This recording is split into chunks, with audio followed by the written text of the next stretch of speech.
Hello and most welcome to 1817 of the Heidegger series.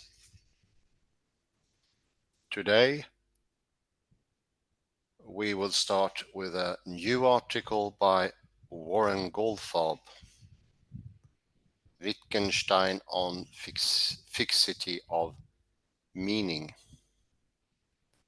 I have been in contact with Mr. Goldfarb and he was so kind to send me this article after me mentioning that we read through his slab lecture. This is in the same region as the slab example.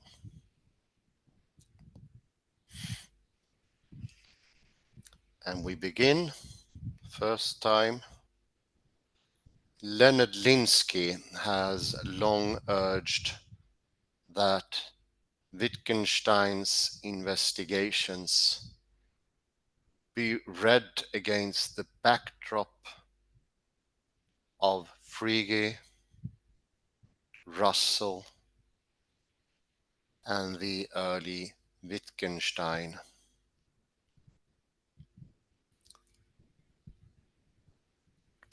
And that scrutiny of the interplay between later Wittgenstein and early analytic philosophy is important for our understanding of both.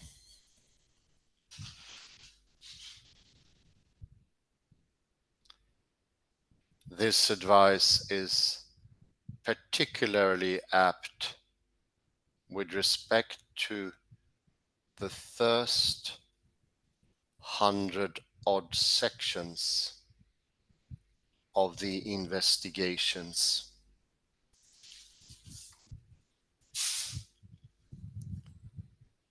For here Wittgenstein most directly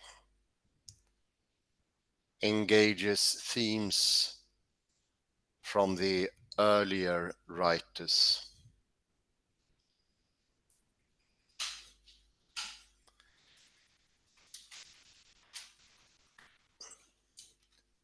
In this paper,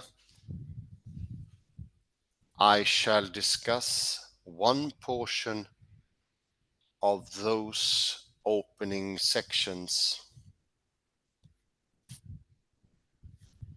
namely paragraphs 65 to 88.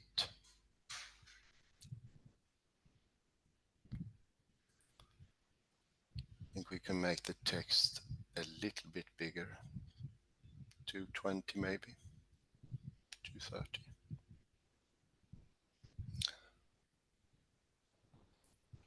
This swatch of text begins with Wittgenstein's introduction of the notion of family resemblance.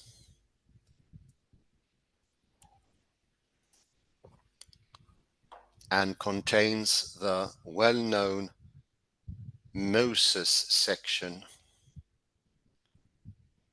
in which Wittgenstein criticizes Russell's analysis of ordinary proper names.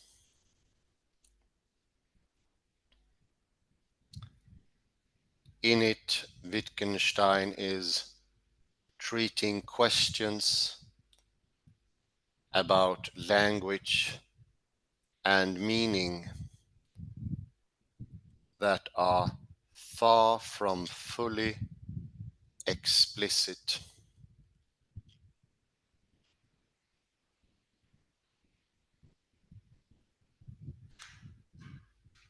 Nor, I think,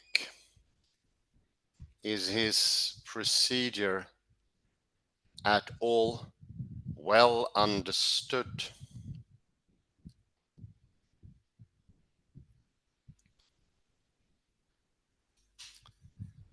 This has led to a view of his criticisms of the early analytic tradition that, although not grossly inaccurate,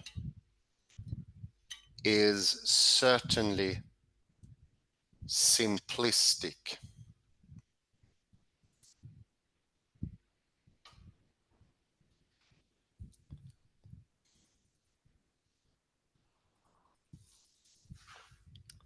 My aim below is to try to gain a more nuanced and, I hope, deeper understanding of both the objects of Wittgenstein's attack and the nature of his moves against them.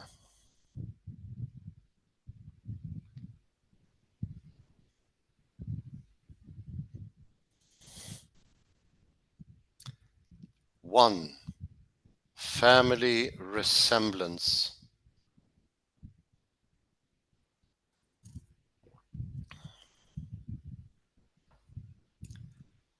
The notion of family likeness is introduced by Wittgenstein in the Blue Book to counter what he sees as a basic philosophical misstep.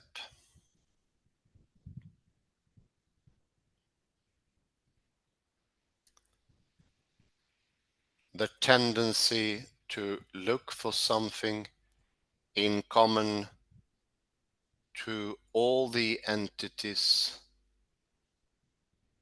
where we commonly subsume under a general term.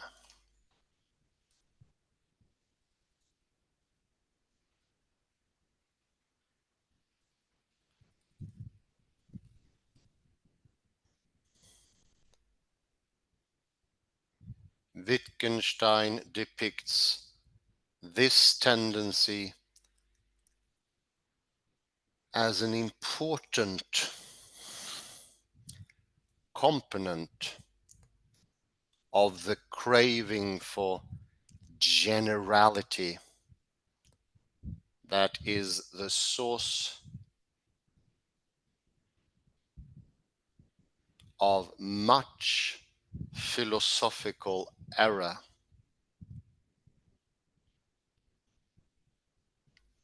He goes on in the Blue Book to characterize numerous concepts as family likeness.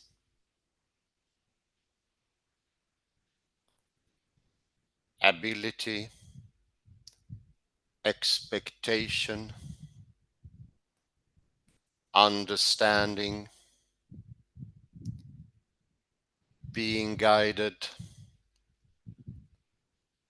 as well as the illustrative example of games.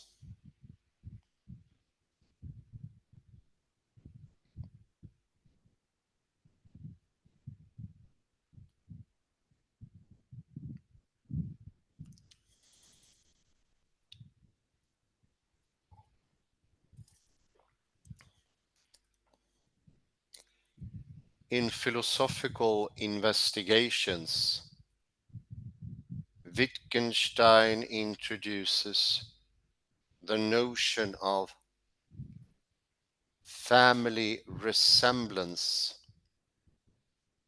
in paragraph 65.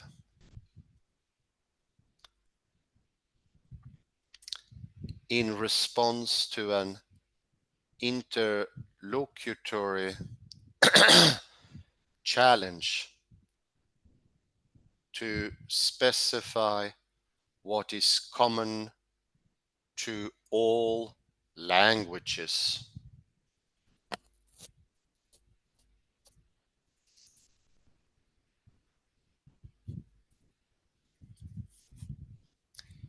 He once again illustrates the notion with the term games.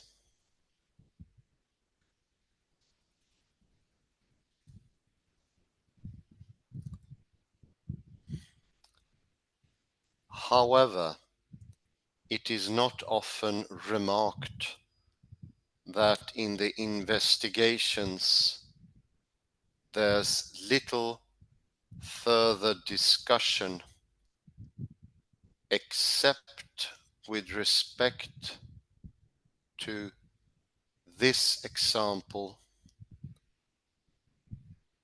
and more important, he invokes the notion of family resemblance,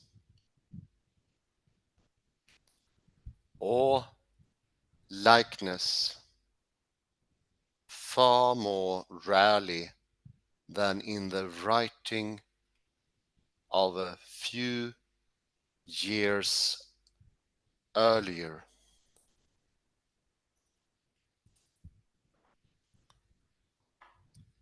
I suspect, in fact, that the notion of family resemblance by itself plays a less important role in the investigations than the Blue Book might lead us to think.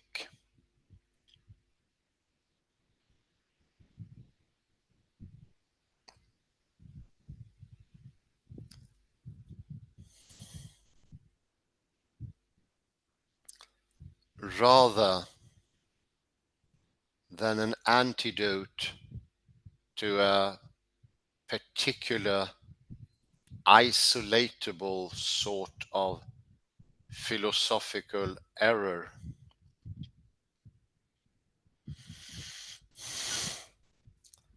it is used as just one part of a sustained attack on a more general and deeper target.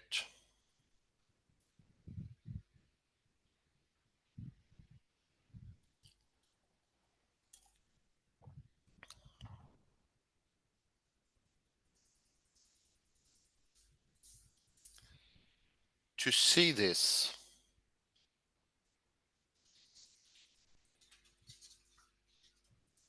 it is helpful to start with an obvious question, namely, what work the introduction of family resemblance is meant to do at all.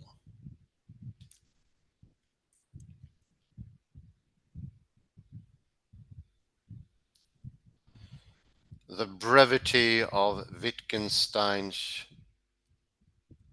discussion leaves much room for interpretation, but the following description should be uncontroversial.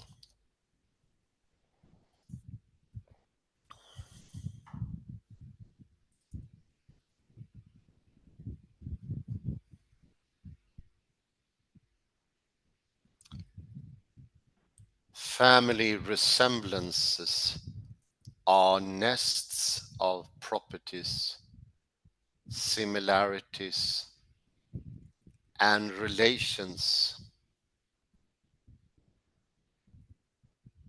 that the things falling under a general term have and have to each other.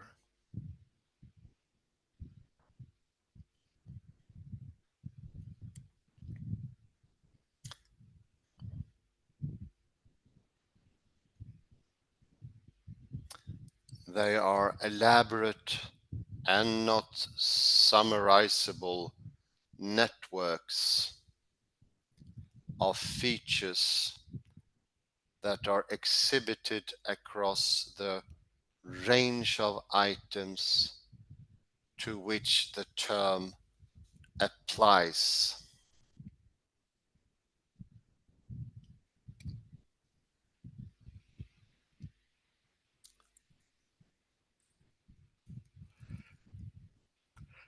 The example of games illustrates how many different categories of features may enter. Overall structure, function, stakes, individual, physical practices, and so on.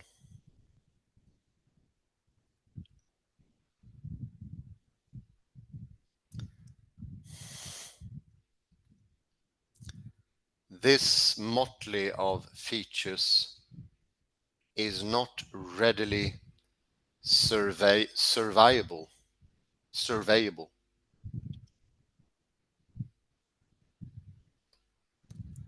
and in it one sees much crisscrossing.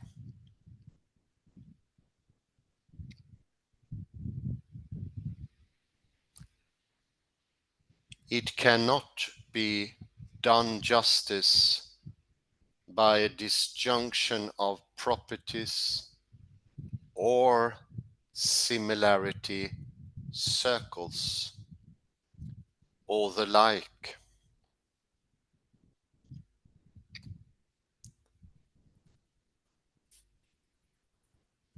Also non-controversial, if put vaguely enough, is Wittgenstein's intention in introducing the notion.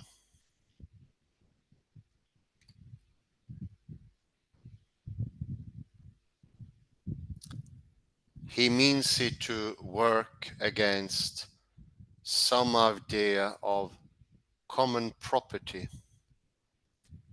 essence, attribute, concept, Platonic form, etc.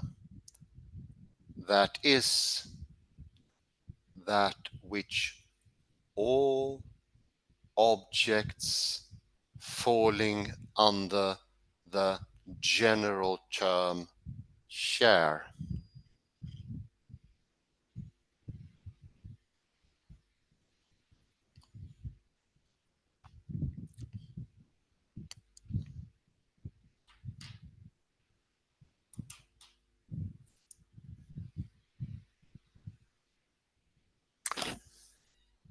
The first question then is, how does the notion do this work?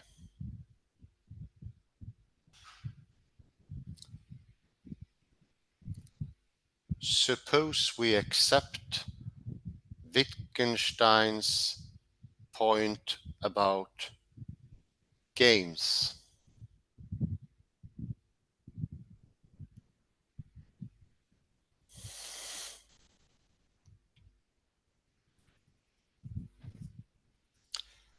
I certainly find it convincing.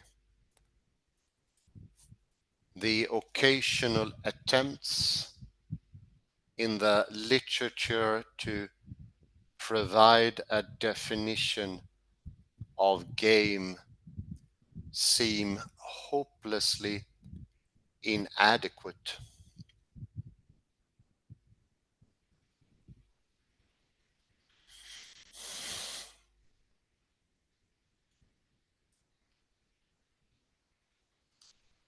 Suppose we accept too that there are other examples of the same phenomenon.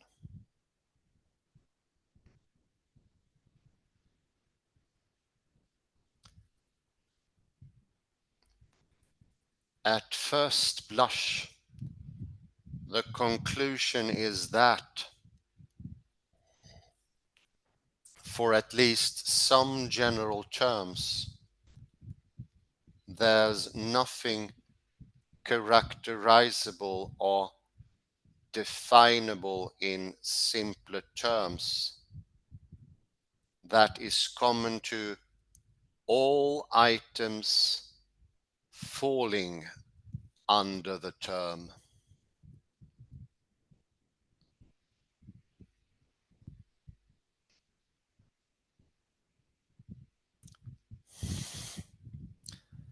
Thus, if we talk of a common property, essence, attribute, or the like, is taken as committing one to the existence of such characterizations or definitions, the mere adducing of family resemblance terms is effective.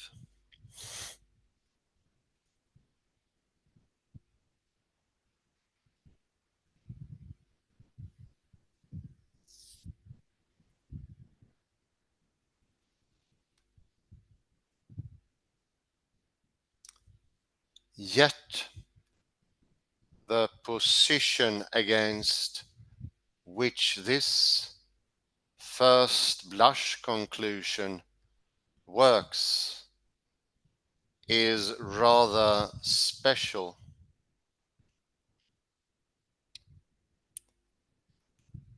It is the position that all general terms,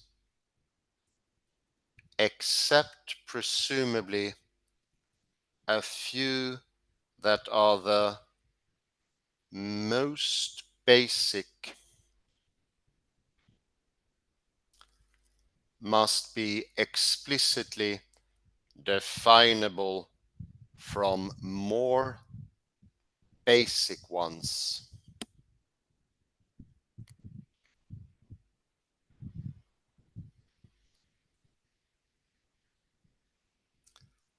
No doubt this is a position that Wittgenstein opposes.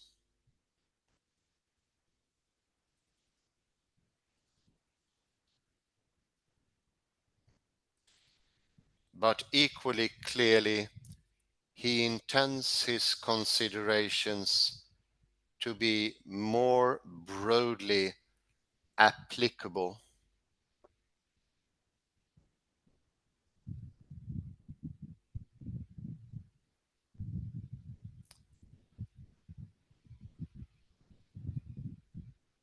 The first blush conclusion does,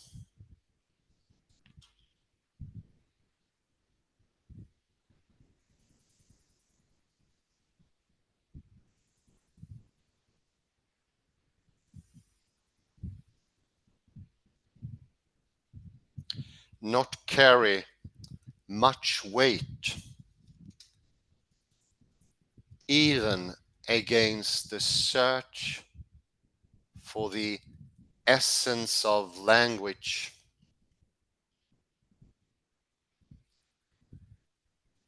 It merely presents the possibility that the search will fail.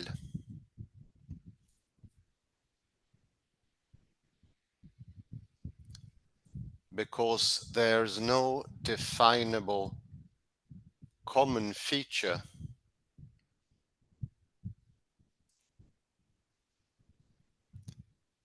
But it gives us no positive reason to abandon the search.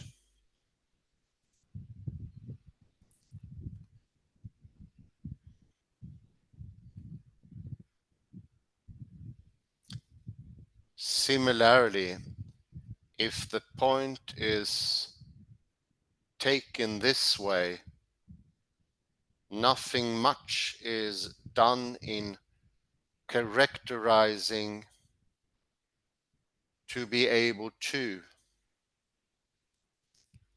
as a family term, as Wittgenstein does in the Brown Book.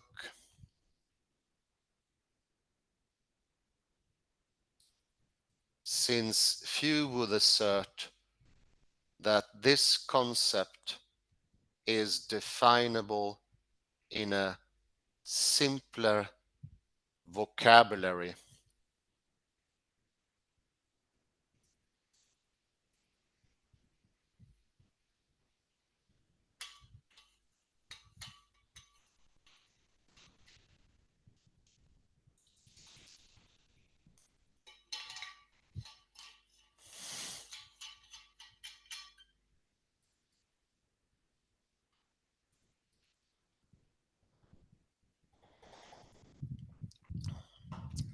The first blush conclusion boils down merely to this: some of our concepts possesses readily stateable, necessary and sufficient conditions,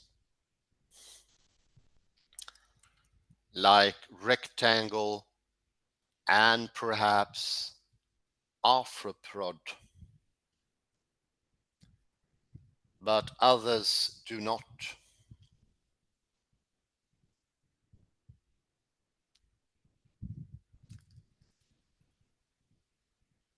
One might well react: is it surprising that some general terms have no readily statable equivalence? Indeed, that is why we need the general term. No other manageable expression does the work it does. It is indispensable.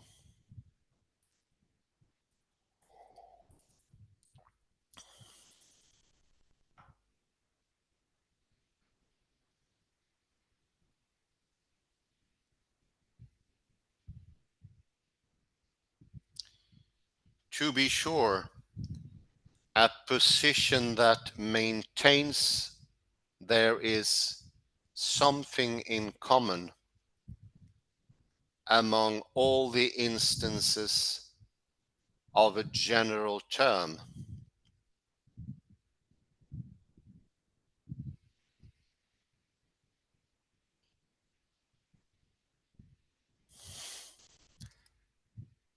But it need not be characterizable in independent terms, may easily collapse into triviality.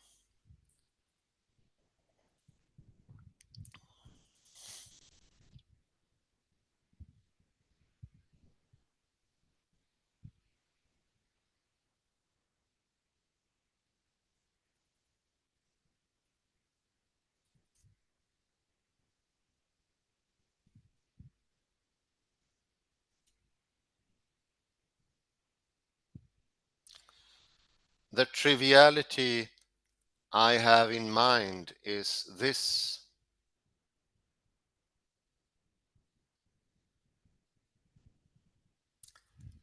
what all games have in common is that they're properly called games.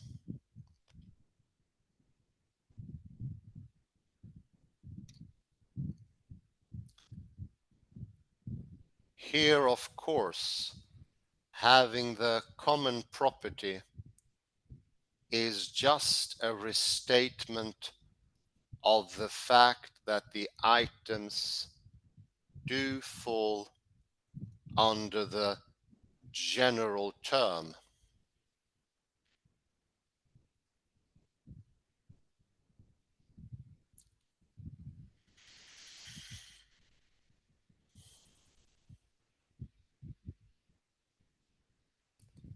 To see what philosophical views Wittgenstein is moving against, we should consider what makes the position more than a triviality.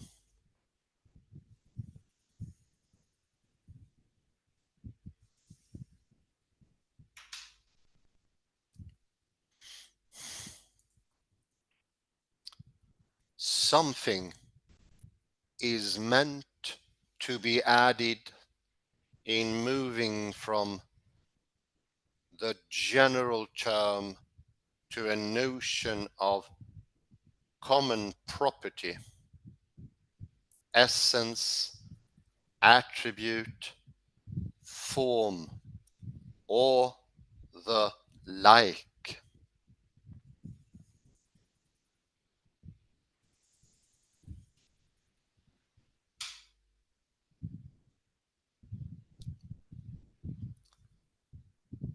The idea I would propose is that there must be something that underlies the application of general terms to instances.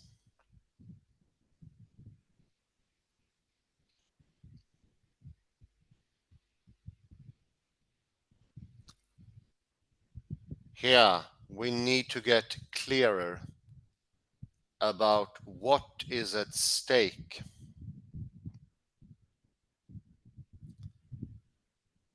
To do this, it is helpful to ask what is not satisfactory.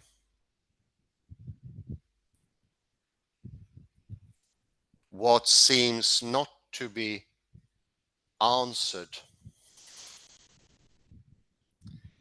If we rest with the triviality that all that games have in common is that they are games.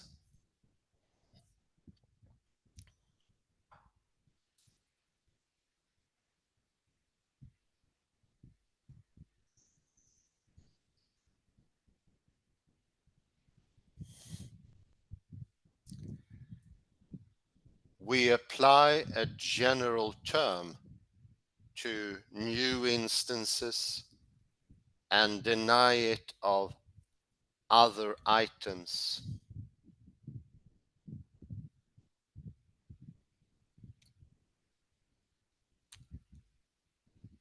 The questions left unanswered by the triviality are the natural ones.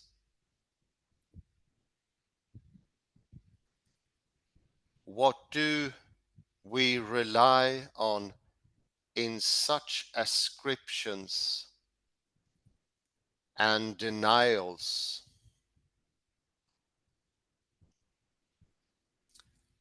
What does a new ascription communicate?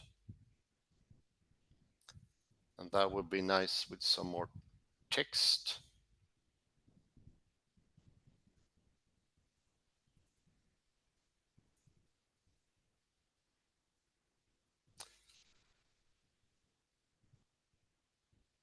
The common property,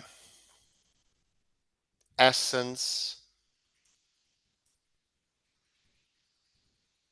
Okay. Essence, attribute, or the like is to give the locus for the answer to these questions.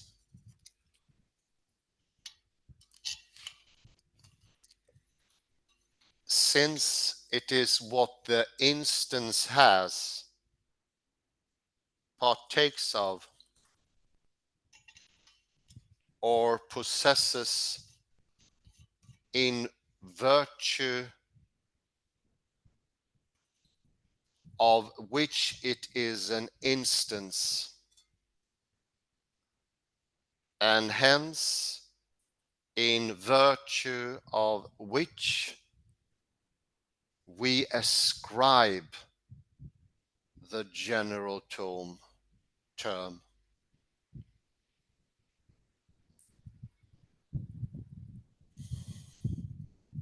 It has the role of guiding us in ascribing and of giving content to new ascriptions.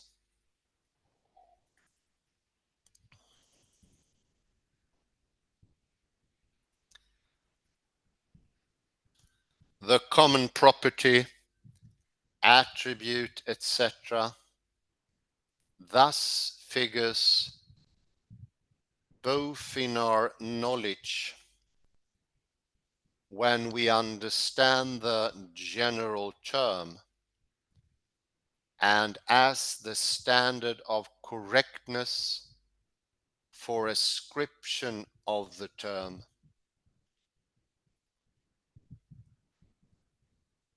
The basis for distinguishing correct ascriptions from incorrect ones.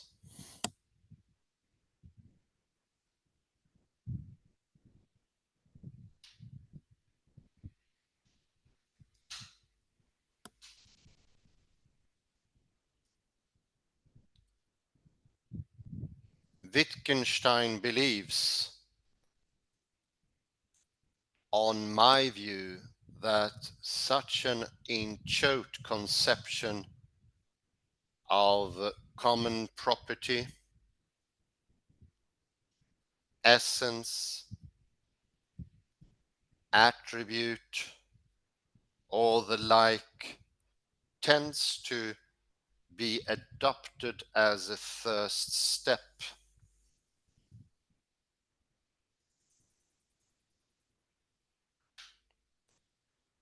The sorts of consideration I outline can make it look as though there must be some such thing at an underlying level.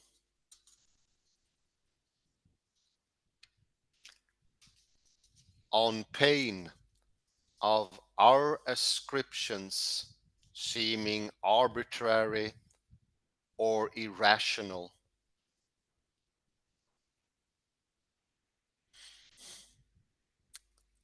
And once, and only once, the step to this in-choate conception is taken,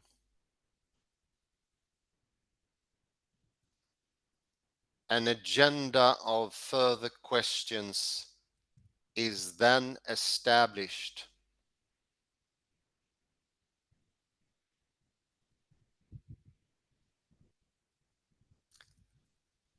A developed philosophical view goes on to refine the conception to provide the particular characteristics of the items.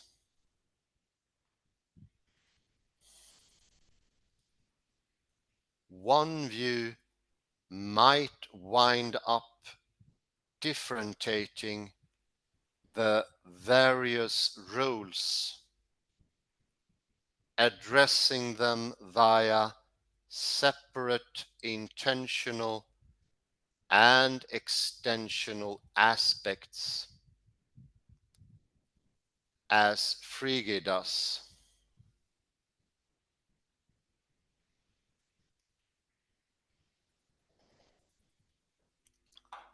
And another may not, like Russell, views of their ontological status, of the nature of grasping them, of whether there are basic ones in terms of which all are to be analyzed, and so on, may also differ.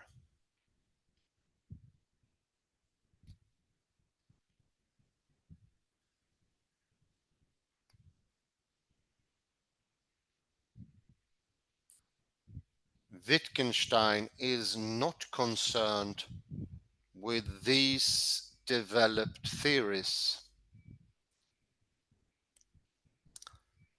Rather, he is trying to expose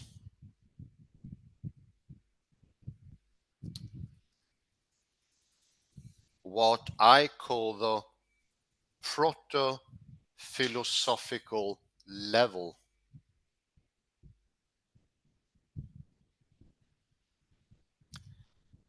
the way of looking at things that we tend to adopt at the start without noticing that a step has been taken,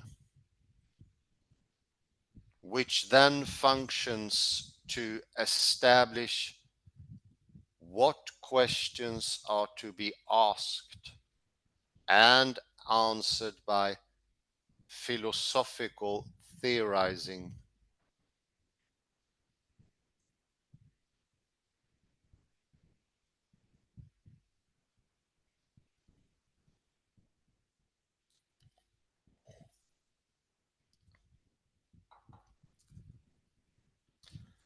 How then does Wittgenstein's adducing of family resemblance concepts work against this demand for a property, essence, or attribute which underlies our ascriptions of a general term?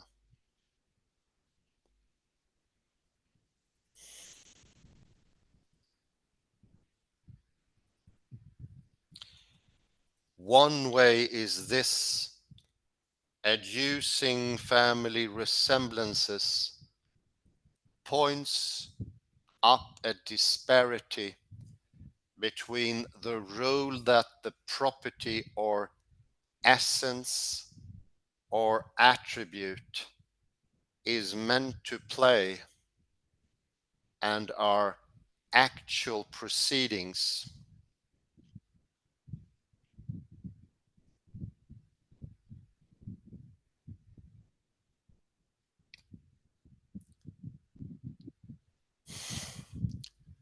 With respect to general terms of family likeness sort, we have difficulty saying anything correct of a uniform and general nature about the items that fall under the term. For example, about all games.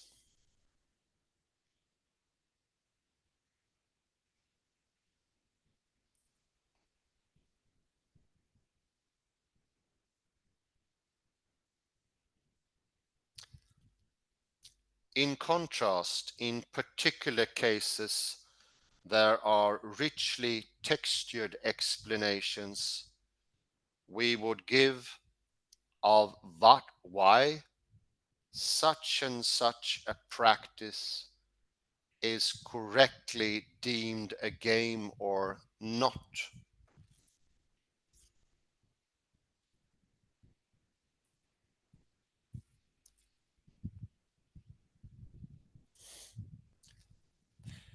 The emphasis here is not on indefinite, indefinability. I hope that's correct. But rather on the wealth of considerations we bring to bear on individual cases.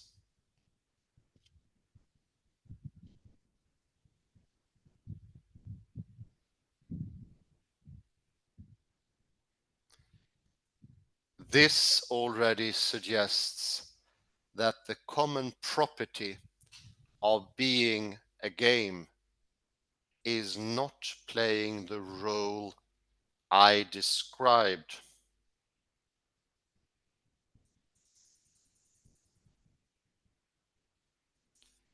Indeed, the content of what can be said generally seems to be entirely parasitic on what we say in particular cases.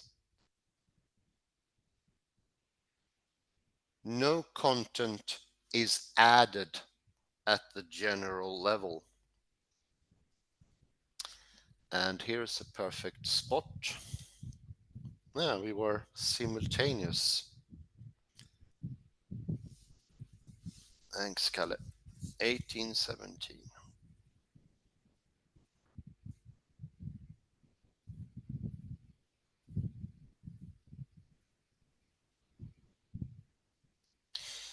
So let me lead you for this through this rather complicated piece of text.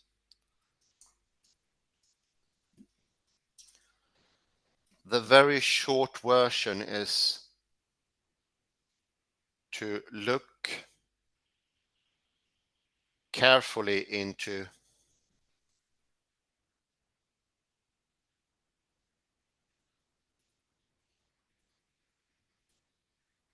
what is a generalizable concept, what is a universal, so to speak, or what is an essence.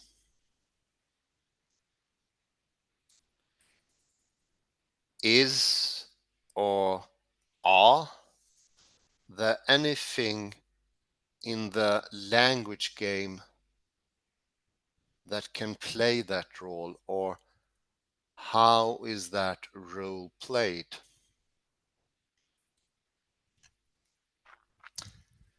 And my first quote begins just where we ended. I think that was was perfect. I started trembling, gave me the goose skin.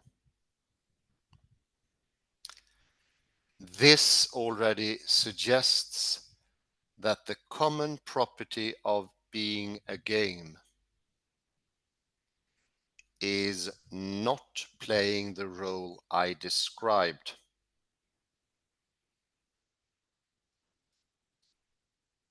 Indeed, the content of what can be said generally seems to be entirely parasitic on what we say in particular cases. No content is added at the general level.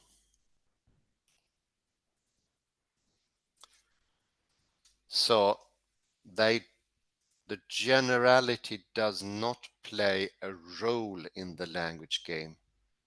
It is parasitic.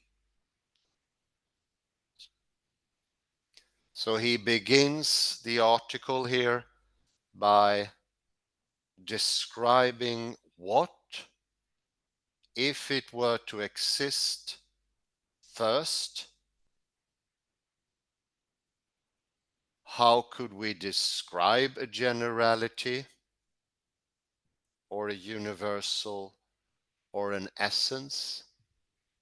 Secondly, what could it do? What are its possibilities in the world, in the life world? And he's hinting to and clearly showing in the end that there is no role for a generality or a universal to play in the language game. There is no common property of being a game, nor of being a universal or an essence.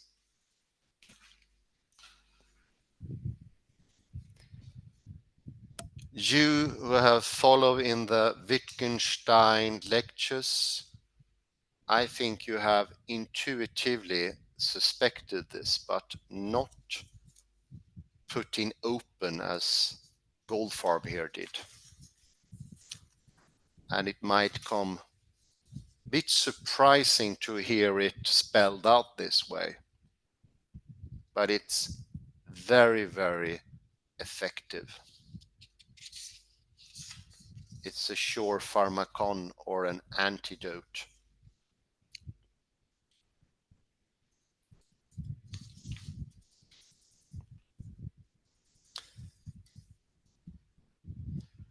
And let me lead you through the text. This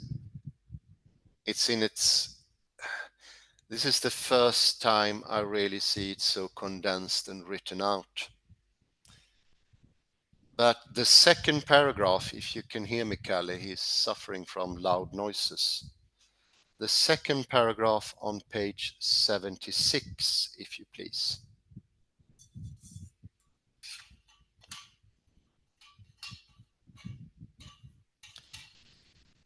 Just a short introduction here. To see this, it is helpful to start with the obvious question, namely what the work, the introduction of family resemblance is meant to do at all. So that goes for the whole article.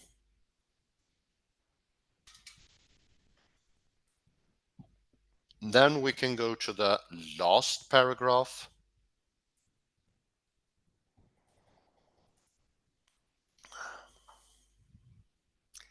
Yet then the position against with which this first blush conclusion works is rather special. It is the position that all general terms, except presumably a few that are the most basic, must be explicitly definable from more basic ones. So there you hear, in short, should be written in gold. We go quickly to the next page.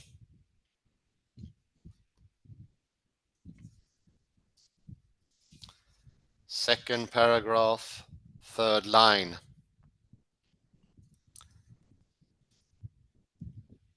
One might well react, is it surprising that some general terms have no readily statable equivalence? So we don't have any. Now he's looking into, are there any sort of exchangeable things? And he answers, no other manageable expression does the work it does. It is indispensable. And that makes us realize when generality disappears from the language game or doing something in the language game, it is not a small thing.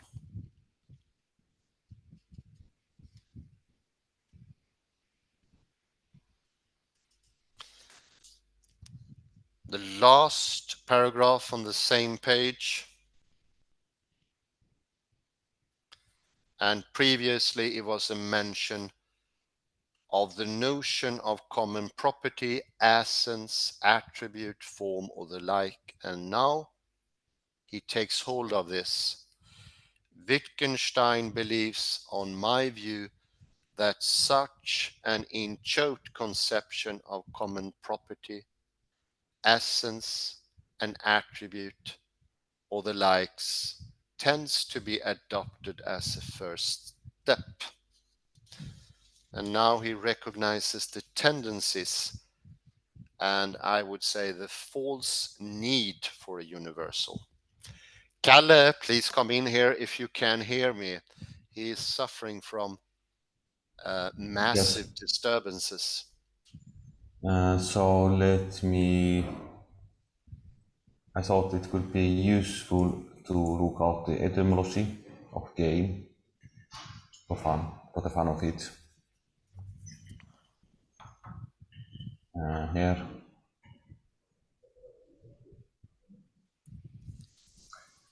So it comes from old English gamen, joy, fun, game, amusement.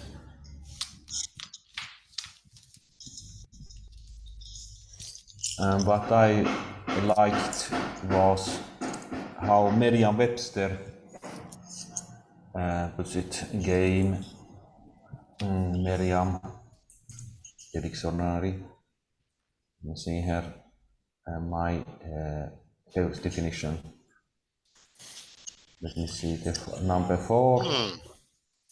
Let me see the number 4 here, if I can find it. Now I lost it. Let me see.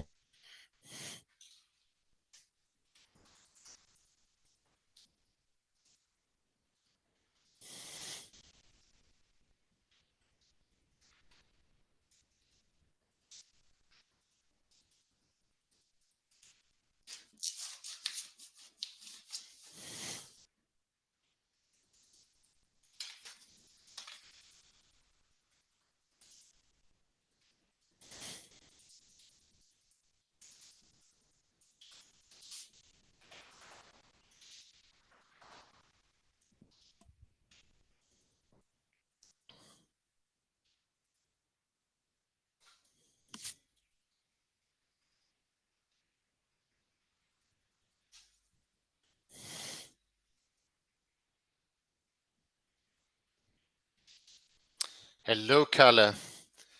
Well, I think he lost his internet connection there for a second.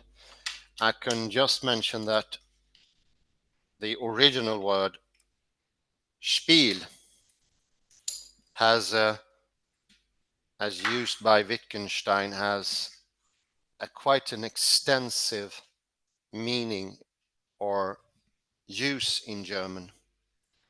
It covers not only game, but play, children's games, solitary patience, and those things as well. So it has a more broader use than only game as in the sense of football game or chess.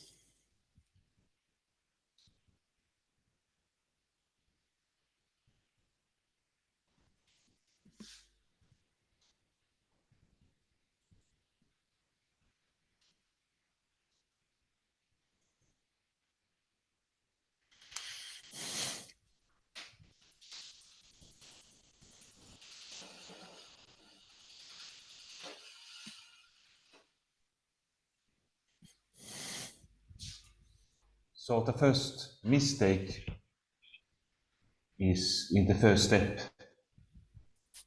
That is the human tendency is to define things. What is a game?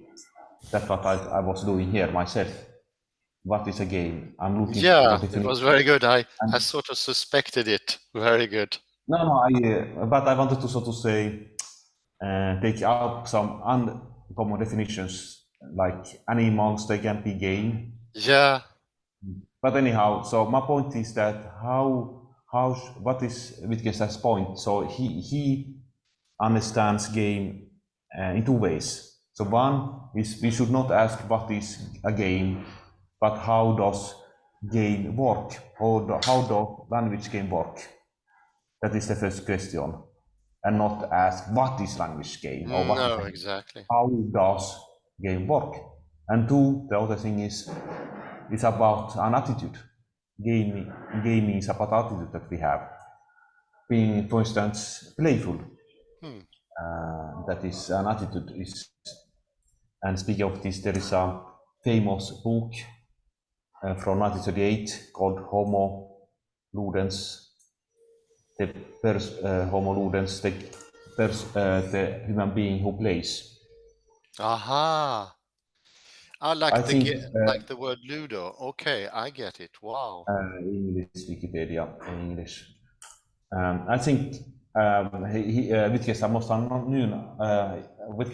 known about this book because it was famous when it came out. In Homo Ludens is a book originally published in Dutch in 1938 by Dutch historian, cultural theorist Johan Huizinga.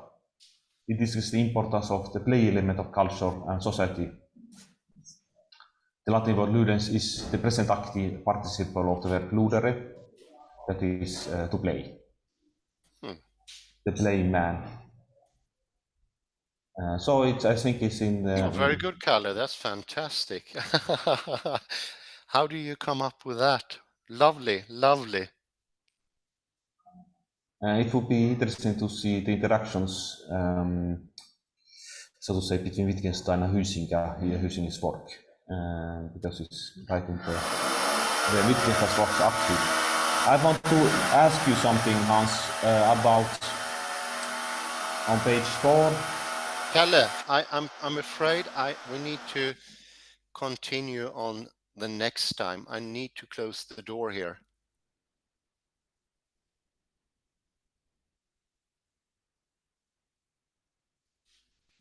Hello, Kalle. Yes, now it's silent. Hmm. So where did we leave? We did leave, let me see here, about the parasitic.